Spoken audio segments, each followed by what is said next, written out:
আসসালামু আলাইকুম viewers, Boltu the yellow parrot and other birds info চ্যানেলের পক্ষ থেকে সকলকে জানাই স্বাগতম। আমি কোরআন শরীফ পড়তে বসেছিলাম। যেহেতু রমজান মাস, কম বেশি সব মুসলিমরাই এটা করে থাকে। শোয়াপের জন্য বলছি না, আমি জাস্ট দেখানোর জন্য বলছি যে একটা টিয়া পাখি কী পরিমাণে অত্যাচার করে। তো ঘর ঘর ঘর ঘর ঘর আওয়াজ। আমি প্রথমে চমকে উঠলাম, কী ব্যাপার। পরে মনে হলো বল্টুর মনে হয় স্বভাবটা আবার উঠছে। আমি আড়াল করে দেখাচ্ছি আপনাদের, দেখেন, অন্য ঘরে বসে দেখেন। বাটিটা আমি অনেক দূরে দিয়েছি, সেই বাটিটা নিয়ে সেই পানির পাত্রের উপর দিয়েছি। সে যেন এটা করতে না পারে বলে কাচের পাইরেক্সের আমি একটা অনেক ভারী পাত্র দিয়েছি। বাটিটা অনেক ভারী, ওর পক্ষে সম্ভব না। সেটাও টানতে টানতে নিয়ে এসে এর উপর নিয়ে দেখেন কীভাবে করে সে শব্দটা আমি এবার মিউট করি নাই, শব্দটা আপনারাও শোনেন। একটা পাখি, তাকে বের করা হয়নি, তাকে খাঁচায় রাখা হয়েছে।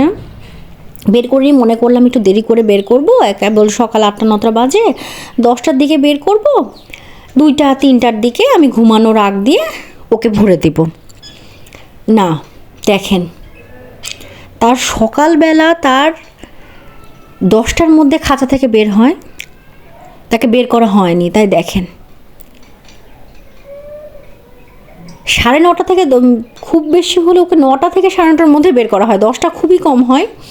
দেখেন 11টা বাজছে, বেলা 11টা বাজছে। আর দেখেন, আমি কাজ করে শান্তি পাবো না বলে তাকে জেলখানায় ভরে রাখা হয়েছে, যে আপাতত জেলে থাকুক, আমি চট করে হাতের কাজগুলো সেরে ফেলি। না তো আমার ঘরে ঢুকে যে অত্যাচার শুরু করে দিবে। তাকে কোলে নিয়ে আমার সব কাজ করা লাগে। অলরেডি এর আগেও ভিডিওতে দিছি, এবারও দিছি। কোলে নিয়ে তাকে আমি কোরআন পড়ছিলাম। দেখেন দেখেন, আমি পাশের ঘরে, আমার শাশুড়ির ঘরে ছিলাম, ভিডিও করলাম। করে দেখেন, ভিডিও করতে করতে আমি বের হয়ে আসছি। দেখেন এখন আমাকে দেখে সে একদম কি ইনোসেন্ট। দেখেন দেখেন, বোঝা যাবে সে এগুলো করছিল। দেখেন, চট করে এখানে উঠে গেল, আমি যখন এখানে চলে আসলাম। দেখেন দেখেন,